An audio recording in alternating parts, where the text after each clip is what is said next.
سے آیت نمبر 48 تک میں نے آیات آپ کے سامنے تلاوت کی ہیں۔ 22واں پارہ سورہ احزاب آیت نمبر 41 سے 48 تک۔ آئیے سب سے پہلے ان مبارک آیات کا مفہوم اور پھر اس کے پس منظر میں انشاءاللہ مختصر سی گفتگو۔ ما کان محمد ابا احد من رجالکم، محمد کریم صلی اللہ علیہ وسلم تم میں سے کسی مرد کے باپ نہیں ہیں، ولکن رسول اللہ، لیکن وہ اللہ کے پیارے رسول ہیں، اللہ کے بھجوائے ہوئے نمائندے ہیں، وخاتم النبیین، اور نبیوں کے سب سے آخر میں تشریف لانے والے، اس سلسلے کو ختم کرنے والے ہیں۔ وکان اللہ بکل شیء علیما، اللہ ہر چیز کو پورا پورا جانتا ہے، پورا علم رکھتا ہے۔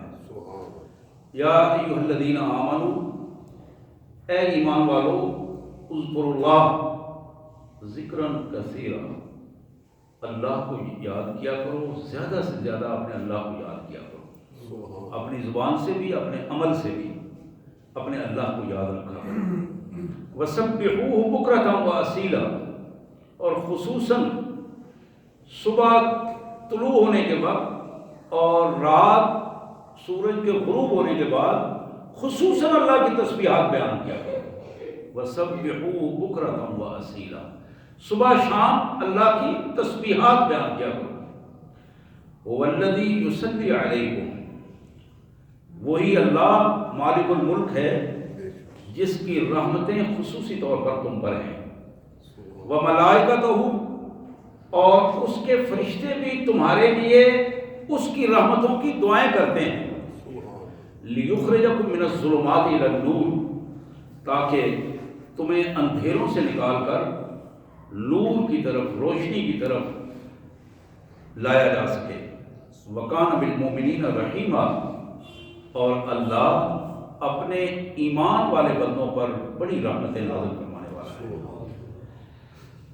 یا ایھا النبی، اے میرے پیارے نبی صلی اللہ علیہ وسلم، انا ارسلناک شاہدا، ہم نے آپ کو شاہد بنا کر بھجوایا ہے، ومبشرا، اور مبشر بنا کر بھجوایا ہے، ونذیرا، اور نذیر بنا کر بھجوایا ہے، وداعیا الی اللہ بإذنہ، اور اللہ کی طرف دعوت دینے والا اس کے اذن سے، اللہ کے اذن سے اللہ کی طرف دعوت دینے والا بنا کر بھجوایا ہے، وسراجا منیرا، اور سراج منیر بنا کر بھجوایا ہے، وبشر المؤمنین، میرے پیارے حبیب اپنے ایمان والے ساتھیوں کو خوشخبری دے دو، بِأَنَّ لَهُم مِّنَ اللَّهِ فَضْلًا كَبِيرًا، کہ یہ وہ لوگ ہیں جن کے لیے اللہ نے اپنا بڑا فضل رکھا ہے، بڑی عنایات اور بڑی مہربانیاں اللہ تعالیٰ ان پر فرمائے گا۔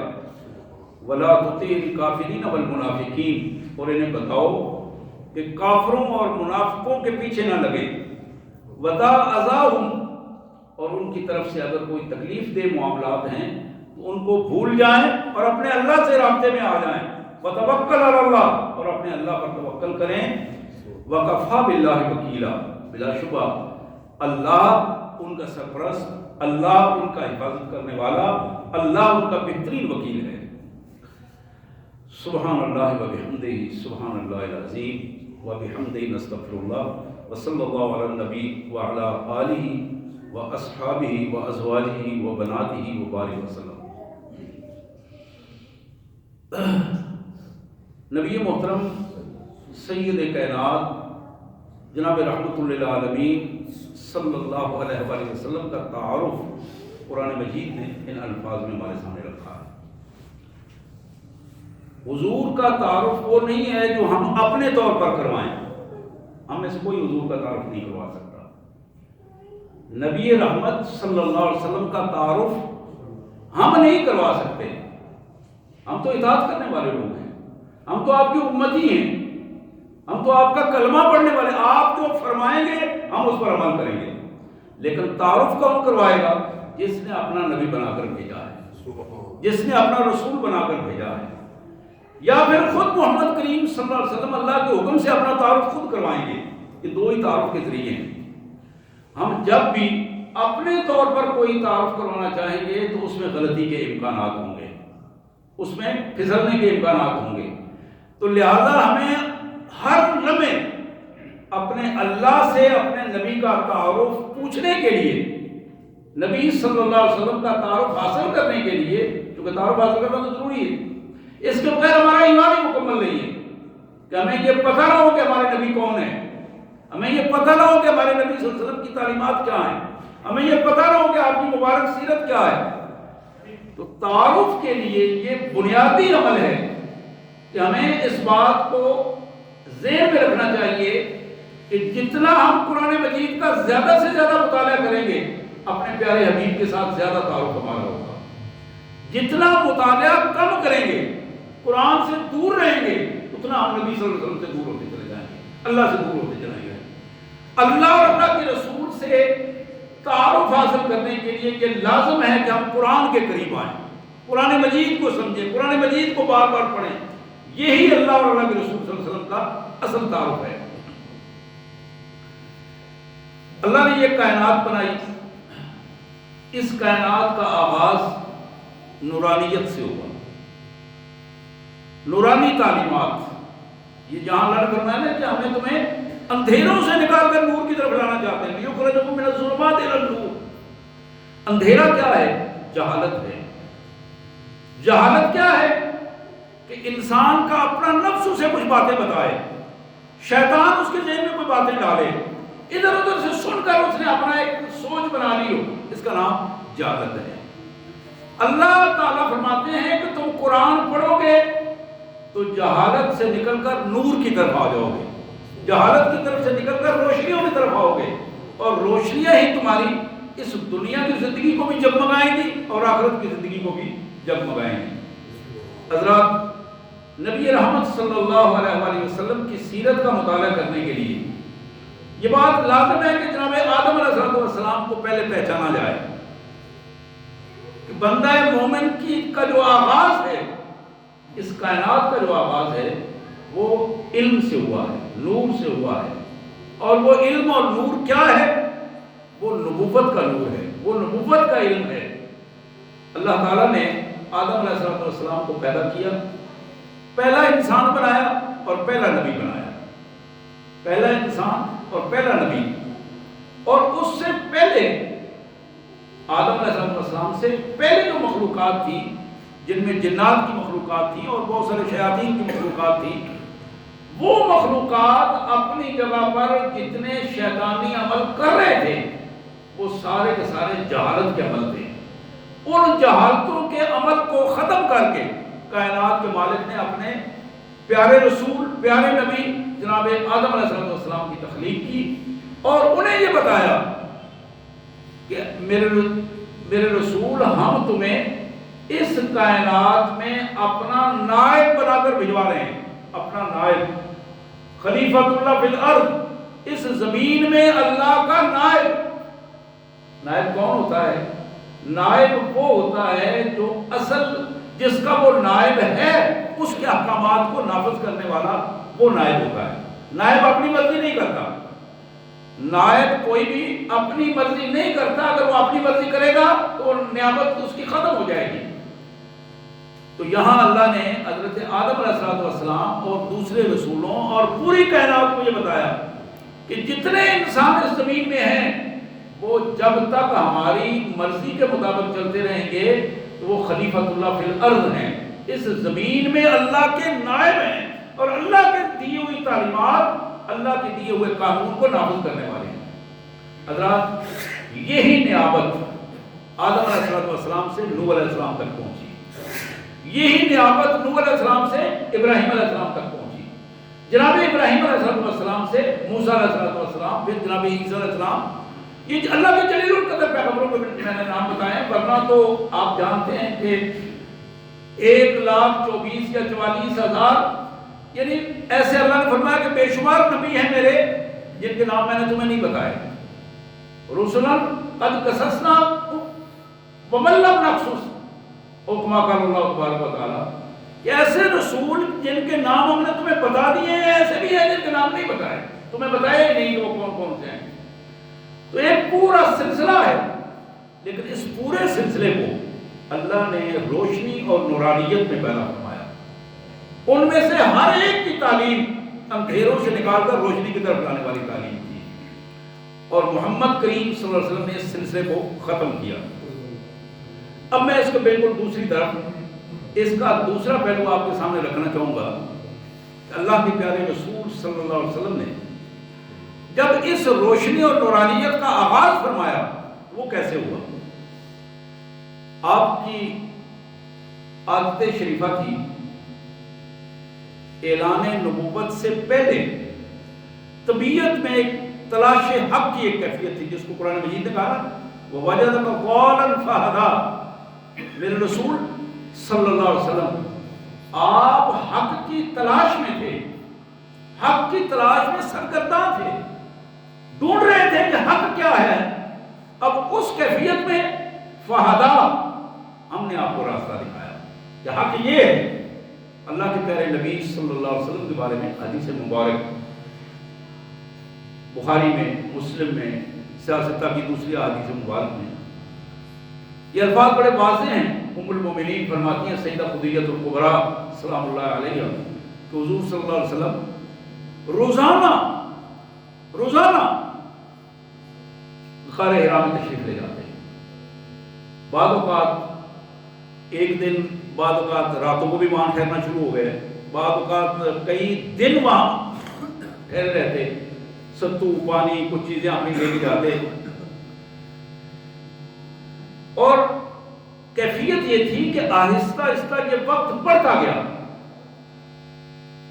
تو جب صحابہ سے یہ پوچھا گیا اللہ کے رسول صلی اللہ علیہ وسلم کے حوالے سے، محدثین نے اس کا جو نام رکھا اور صحابہ کرام نے جو اس کیفیت کو بتایا کہ اللہ کے رسول صلی اللہ علیہ وسلم کس کیفیت میں وہاں تھے، کیا کرتے تھے، اس کو تعبد اور تحنس کا نام دیا گیا۔ دو الفاظ ہیں جو حدیث میں آتے ہیں، ایک تعبد اور ایک تحنس، یعنی ایک آدمی تلاش حق میں جو کچھ اپنا کر سکتا تھا اپنے مالک کو راضی کرنے کے لیے اور حق کو ڈھونڈنے کے لیے، وہ ایک غور و فکر کی ایک کیفیت جس میں مسلسل اللہ کے پیارے رسول صلی اللہ علیہ وسلم رہتے تھے۔ اب یہ وہ کیفیت ہے کہ نبی رحمت صلی اللہ علیہ وسلم اسی کیفیت میں غار حرا میں موجود ہیں۔ حضور فرماتے ہیں کہ مجھے کئی دفعہ ایسا ہوا کہ آواز آئی یا محمد، تو میں نے اٹھ کے دیکھا کہ آواز کہاں سے آ رہی ہے۔ جو لوگوں نے غار حرا کی کیفیت کو دیکھا ہے وہ جانتے ہیں کہ وہ کس قسم کا مقام ہے، اللہ کے رسول نے کیوں اس مقام کا انتخاب کیا۔ ایک بڑی اہم بات ہے، یعنی ایک تو اس کی سب سے بڑی خصوصیت یہ ہے کہ غار حرا میں بیٹھا ہوا آدمی کعبۃ اللہ کے بالکل سامنے ہوتا ہے، اس اونچی جگہ پہ بیٹھ کر سیدھی نظر کعبۃ اللہ پہ پڑتی ہے۔ ایک بڑا اہم کیفیت اس کی یہ ہے۔ اور دوسری کیفیت یہ ہے اللہ تعالیٰ نے اپنے حبیب کو اس مقام کی طرف اس لیے لے کر گیا کہ وہ ایسا مقام جسے دنیا کے لیے ایک نمونہ بن جانا تھا، دنیا کے لیے ایک نمونے کا مقام تھا، اور قیامت تک لوگ اس کو دیکھنے کے لیے جائیں گے کہ میرے پیارے رسول صلی اللہ علیہ وسلم یہاں تشریف رکھتے تھے۔ اس کیفیت کو محفوظ کرنے کے لیے اللہ تبارک و تعالیٰ نے اس مقام تک اپنے حبیب کو پہنچایا۔ تو نبی رحمت صلی اللہ علیہ وسلم فرماتے ہیں کہ میں نے کئی دفعہ یہ آواز سنی تو مجھے ادراک ہوا، پوچھا، دیکھا میں نے ادھر ادھر، مجھے کوئی بندہ نظر نہیں آیا۔ ایک دفعہ، دو دفعہ، کئی دفعہ ایسا ہوا۔ ایک دن اچانک پھر آواز آئی یا محمد، تو میں نے دیکھا ایک شخصیت میرے سامنے تھی اور اس نے یہ الفاظ کہے اقرا یا محمد، اے محمد صلی اللہ علیہ وسلم پڑھیے۔ حضور فرماتے ہیں میں نے اسے بتایا کہ مانا بقاری، میں تو کسی اسکول میں نہیں گیا ہوں، میں نے تو کسی بندے کے سامنے میں نہیں بیٹھا ہوں پڑھنے کے لیے، میں تو کوئی چیز لکھی ہوئی پڑھنا نہیں جانتا۔ مانا بقاری، کیونکہ وہی کے الفاظ لکھے ہوئے ان کے پاس موجود تھے۔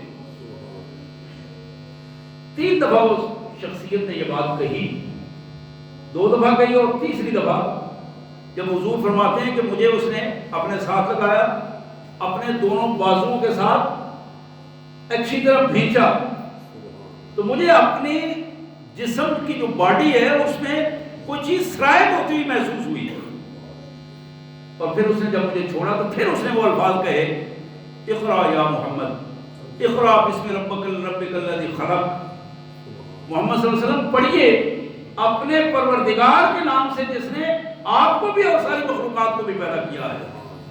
تو نبی رحمت صلی اللہ علیہ وسلم فرماتے ہیں کہ میں نے پڑھنا شروع کر دیا، تو یہ پہلے جو اس سورہ مبارک کی پہلی 3 4 5 آیات ہیں وہ اس نے مجھے پڑھائی۔ اب یہی وہ کیفیت تھی، وہ شخصیت بھی غائب ہو گئی، اس نے اپنا تعارف نہیں کروایا، تعارف تو رب کا تھا جس کے نام سے پڑھا جا رہا تھا، لیکن نبی رحمت صلی اللہ علیہ وسلم فرماتے ہیں کہ میں اپنے گھر آیا، اس کے فوراً بعد اپنا سامان سمیٹا اور غار حرا کو ہمیشہ کے لیے چھوڑ دیا۔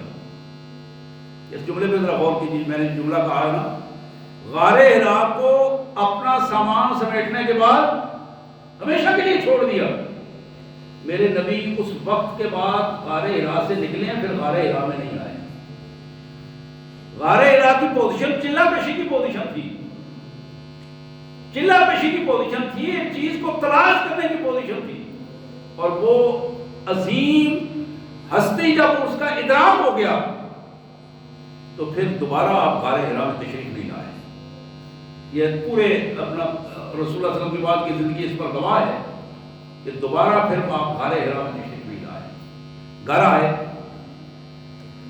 بخاری کی یہ روایت ہے، ام المومنین نے استقبال کیا، آپ کے چہرہ انور سے تھوڑا پریشانی کا اظہار ہو رہا تھا، آپ نے آتے ہی یہ الفاظ کہے، زملونی زملونی، مجھے لیٹنے کے لیے چادر دو، کمبل دو، میں لیٹنا چاہتا ہوں۔ جس طرح آدمی تھکا ہوتا ہے بعض وقت گھر میں آ کر، اسی پوزیشن میں ام المومنین میری آپ کی مائیں ان کے قدموں کی خاک پہ قربان سیدہ خدیجہ الکبریٰ سلام اللہ علیہا، انہوں نے بستر بھی بٹھایا، آپ لیٹے تو ساتھ بیٹھ گئی، پوچھنے لگی میرے سرکار کیا ہوا ہے؟ غمخوار بیویاں، وفادار بیویاں، اللہ کے رسول صلی اللہ علیہ وسلم نے فرمایا کہ کائنات کی بہت بڑی نعمت ہے، کائنات کی بہت بڑی نعمت ہے۔ وہ بیوی جو وفادار ہو، خیر خواہ ہو، غمخوار ہو، مفادات، تعصبات اور تحفظات سے پاک ہو۔ آج کل کیفیات میں وہ مفادات کا کھیل سارا چلتا ہے، لیکن میں اس موضوع کو نہیں چھیڑنا چاہتا، میں آگے نکلنا چاہتا ہوں۔ پوچھا میرے سرکار کیا ہوا، گھبراہٹ کیسی ہے؟ تو حدیث میں آتا ہے کہ رسول کائنات صلی اللہ علیہ وسلم نے سارا واقعہ سنایا، اور سنا کر فرمانے لگے اس طرح کی ایک شخصیت تھی اور یہ آج واقعہ پیش آیا ہے، مجھے ایسا محسوس ہوتا ہے جیسے ایسے میری جان کو خطرہ ہے۔ نبی رحمت صلی اللہ علیہ وسلم کی یہ الفاظ سنیں، اور یہ الفاظ سن کر حضرات میں غمخوار بیوی کی بات کر رہا تھا، مخلص بیوی کی بات کر رہا تھا، وفادار بیوی کی بات کر رہا تھا۔ میں یہ بات پورے وجدان اور پورے ایمان کے ساتھ کر رہا ہوں کہ واللہ اگر پوری انسانیت میں تجزیہ کیا جائے، پوری انسانیت میں تجزیہ کیا جائے تو سیدہ خدیجہ الکبریٰ جیسی خاتون، جس طرح محمد رسول اللہ صلی اللہ علیہ وسلم کی وہ بیوی تھی اور ہماری ماں ہے، کسی خاتون کا ایسا رویہ نہیں۔ باقی ام المومنین کے بڑے مراتب ہیں، لیکن یہ الفاظ یہ بتاتے ہیں کہ جو مرتبہ اللہ نے، جو فراست اللہ نے، جو ذہانت اور جو اخلاص اور وفاداری کی پوزیشن ام المومنین سیدہ خدیجہ الکبریٰ کو دی تھی، آج تک وہ پوزیشن کسی اور کو نہیں مل سکی۔ الفاظ کیا تھے؟ جب وہ واقعہ سنا تو عرض کی کلا واللہ لا یخزیک اللہ ابدا، میرے آقا بات ایسی نہیں ہے جس طرح آپ سمجھ رہے ہیں، میرا وجدان ہے اور میرا یقین ہے، ایمان ہے، آپ جیسے بندے کو اللہ تعالیٰ کبھی ضائع نہیں کریں گے۔ آپ جیسے بندے کو، آپ جیسی شخصیت کو اللہ کبھی بھی ضائع نہیں کریں گے۔ کیوں؟ اس لیے اِنَّكَ لَتَصِلُ الرَّحِمَ، آپ تو وہ ہیں کہ رشتہ داروں کے ساتھ ہر معاملے میں آگے بڑھ کر ان سے تعلق کرتے ہیں۔ صلہ رحمی میں آپ اپنے رشتہ داروں میں سب سے آگے ہو کر ان کے ساتھ تعلق بناتے ہیں، پیسہ خرچ کرتے ہیں، وقت دیتے ہیں، رشتہ داروں کی خدمت کرتے ہیں، ماں باپ، بہن بھائی، دور کے رشتہ دار، قریب کے رشتہ دار۔ اِنَّكَ لَتَصِلُ الرَّحِمَ۔ پھر فرمایا وَتَصْدُقُ الْحَدِيث، آپ وہ ہیں جن کی زبان سے آج تک کسی نے جھوٹ نہیں سنا، ہمیشہ سچی بات کرنے والے۔ وَتَحْمِلُ الْكَلَّ، آپ وہ ہیں جو دوسروں کا بوجھ اپنے کندھوں پہ اٹھا لینے والے، دوسروں کے لیے اپنے کندھے ہمیشہ نرم رکھنے والے۔ وَتَقْسِمُ الْمَعْدُومِ، آپ تو وہ ہیں کہ اپنی کمائی کو محتاجوں پر لگانے والے۔ جس کو پیسے کی ضرورت ہے اس کے ساتھ پیسے کا، جس کو وقت کی ضرورت ہے اس کے ساتھ اس کو وقت دینے کے لیے، جس کو خدمت کی ضرورت ہے اس کو خدمات پیش کرنے کے لیے۔ اور پھر فرمایا وَتُقْرِئُ الضَّيْفَ، آپ تو وہ ہیں کہ وہ مہمان جسے آپ جانتے ہیں یا نہیں جانتے، لیکن آپ مہمان کی قدر کرنے والے، اس کو مرتبہ دینے والے، مہمان کی عزت و تکریم میں اپنی پوری صلاحیتیں لگانے والے۔ وَتُعِينُ عَلَى نَوَائِبِ الْحَقِّ، یہ آخری جملہ ہے جو ہماری ماں نے ادا کیا اور کمال کا جملہ ہے۔ ہم نے ہمیشہ آپ کو دیکھا ہے، آپ ہمیشہ حق پر کھڑے ہوئے بندے کے ساتھ کھڑے ہوتے ہیں، آپ نے ہمیشہ مظلوم کی داد رسی کی ہے، آپ کو ہم نے ظالم کے ساتھ کھڑے ہوتے نہیں دیکھا۔ جو شخص حق کا جھنڈا بلند کر رہا ہے ہمیشہ آپ نے اس کا ساتھ دیا ہے، آپ اس کے ساتھ کھڑے ہوئے ہیں۔ اب یہ باتیں کر کے پھر وہی بات کَلَّا وَاللَّهِ لَا يُخْزِيكَ اللَّهُ أَبَدًا، میرے پیارے حبیب، میرا یہ وجدان ہے، میرا یہ گمان ہے، میرا یہ یقین ہے کہ اللہ آپ کو ضائع نہیں کرے گا، اللہ یقیناً اس سے آپ کو مراتب عطا فرمائے گا۔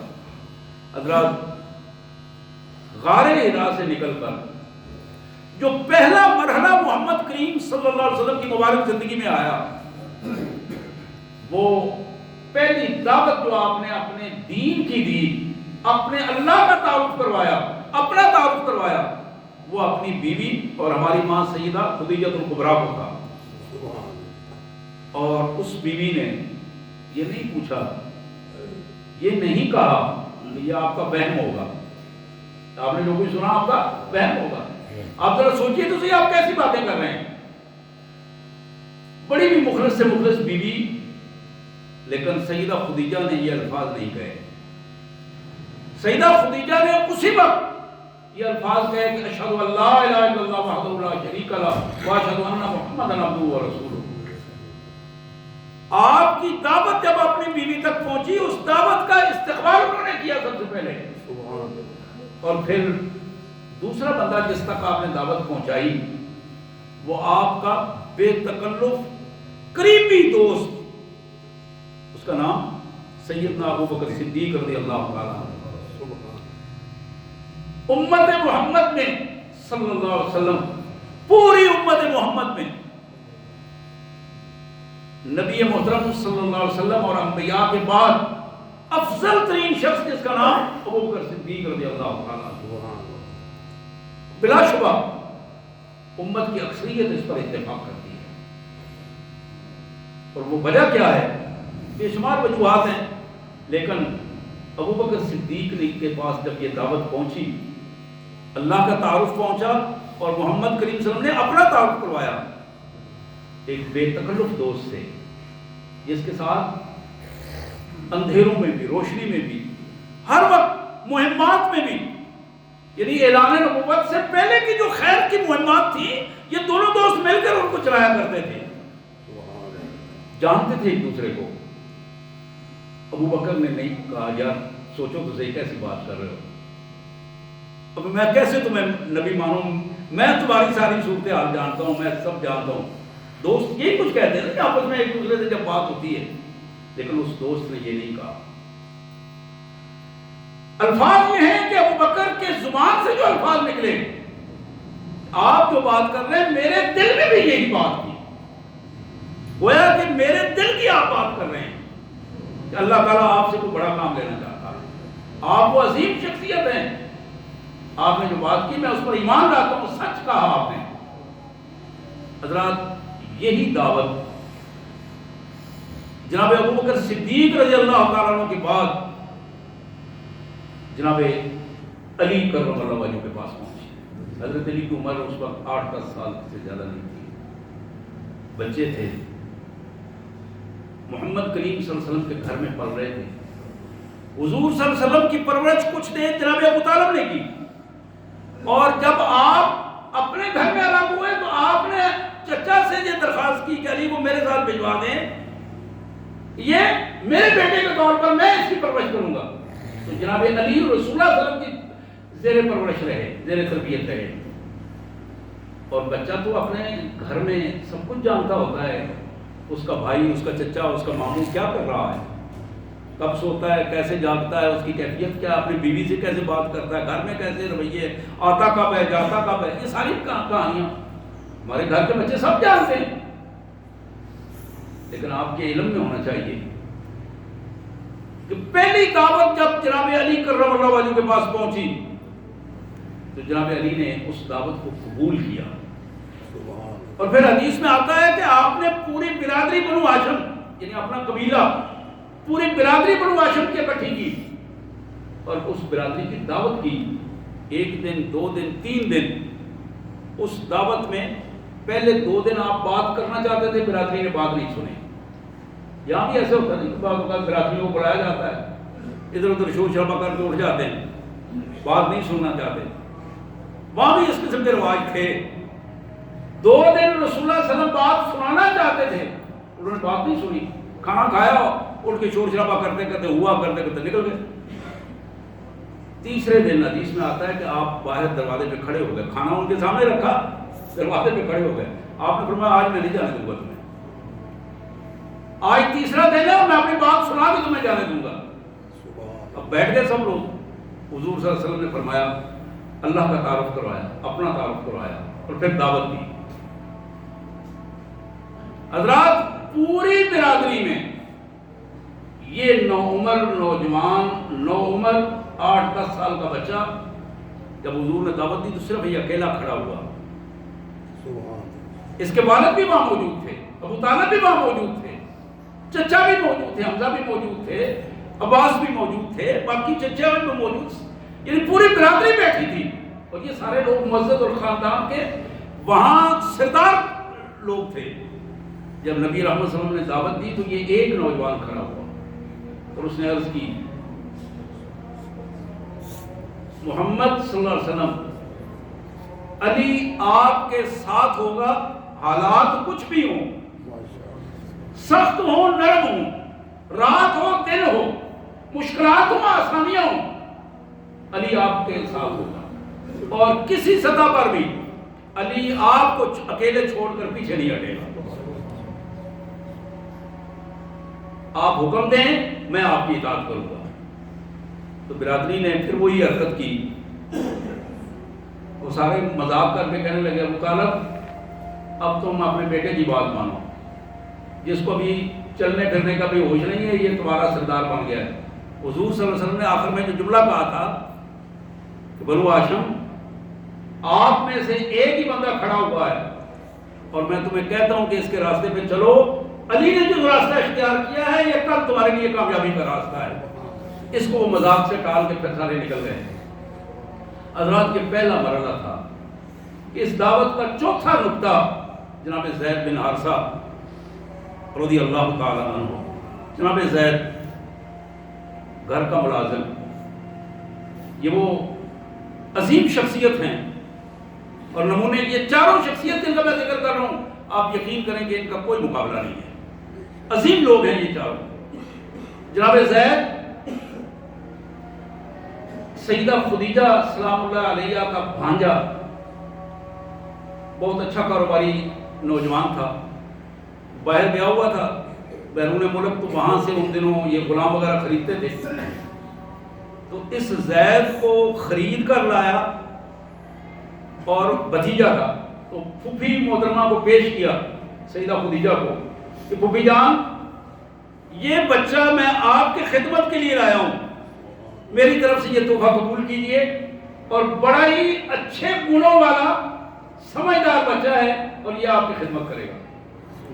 اور پھر جب نکاح ہوا تو سیدہ خدیجہ نے اس خوبصورت تحفے کو محمد رسول اللہ صلی اللہ علیہ وسلم کو نظر کیا، میرے آقا یہ میری طرف سے یہ تحفہ بھی قبول کیجئے. اور پھر جناب زید ہمیشہ آپ کی خدمت میں رہے، اور میں یہ کہوں گا کہ شہادت تک آپ کی خدمت میں رہے. یہ جناب زید، اور اس میں بھی ذرا غور کیجئے گا کہ ہم جب ملتے ہیں ایک دوسرے سے ہمیں ادراک ہوتا ہے ہمارے گھر کے ملازمین ہمارے بارے میں کیا کہتے ہیں. دوسرے کا ملازم دوسرے کے پاس جا کے کیا کہانیاں سناتا ہے، کمزوریاں ساری اس کے سامنے ہوتی ہیں، اس لیے کہ رات دن اس نے خدمت کرنی ہے. ذاتی زندگی میں بھی بعض اوقات اندر آتے ہیں جاتے ہیں، وہ سارے معاملات جانتے ہیں. لیکن حضرات تاریخ کی کتابیں اٹھائیے، حدیث کی کتابیں اٹھائیے، واللہ ایک جملہ بھی جناب زید کا ایسا نہیں ہے کہ محمد رسول اللہ صلی اللہ علیہ وسلم نے اس کو اللہ کا تعارف کرایا، اپنا تعارف کروایا تو اس نے یہ بات کہی ہو آپ نے تو فلاں وقت مجھ پر ظلم کیا تھا، اب آپ کہتے ہیں میں آپ کو نبی مان لوں. آپ نے تو فلاں وقت میرا پیسہ مارا تھا، میں نے فلاں مطالبہ کیا تھا وہ آپ نے پورا نہیں کیا، آپ نے فلاں وقت میں میرے ساتھ دھوکہ کیا تھا، فلاں وقت میں آپ نے مجھے جھوٹی بات بتائی تھی. یہ ساری باتیں ہوتی ہیں. لیکن حضرات یہ چاروں کے چاروں لوگ محمد رسول اللہ صلی اللہ علیہ وسلم کے حضور جو پیش کیے گئے اللہ کی طرف سے منتخب لوگ تھے، چنے ہوئے لوگ تھے. یہ عام آدمی نہیں تھے، یہ اتفاق نہیں تھا، اللہ کا خاص کرم تھا. سیدہ خدیجہ کی صورت میں، ابو بکر صدیق کی صورت میں، اور جناب علی کرم اللہ وجہ کی صورت میں، اور جناب زید بن حارثہ رضی اللہ تعالیٰ عنہ کی صورت میں. یہ وہ پہلا مرحلہ تھا جس حوالے سے دعوت اسلامی محمد کریم صلی اللہ علیہ وسلم کے حوالے سے مکمل ہوئی. انشاءاللہ اگلے جمعہ کو اللہ تعالیٰ نے موقع دیا تو یہ اگلے جو 4 مرحلے مکی ادوار کے ہیں وہ بھی اسی انداز میں پورے ہوں گے. اور ہم کوشش کریں گے کہ جب تک مکی اور مدنی دور مکمل نہ ہو سیرت مسلسل جو ہے اس طرح ہم بار سمجھنے کی کوشش کریں گے. اور جتنا تعلق ہم اپنے پیارے حبیب محمد کریم صلی اللہ علیہ وسلم سے ڈیولپ کرتے چلے جائیں گے، جتنا تعلق ہمارا بڑھتا چلا جائے گا، یقین کیجیے ایمان اتنا بڑھتا چلا جائے گا. جتنا آپ سے تعلق کمزور ہوگا اتنا ایمان کمزور ہوگا. اپنے ایمان کو مضبوط کرنے کے لیے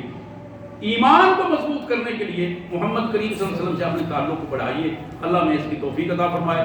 وآخر دعوانا الحمدللہ رب العالمین.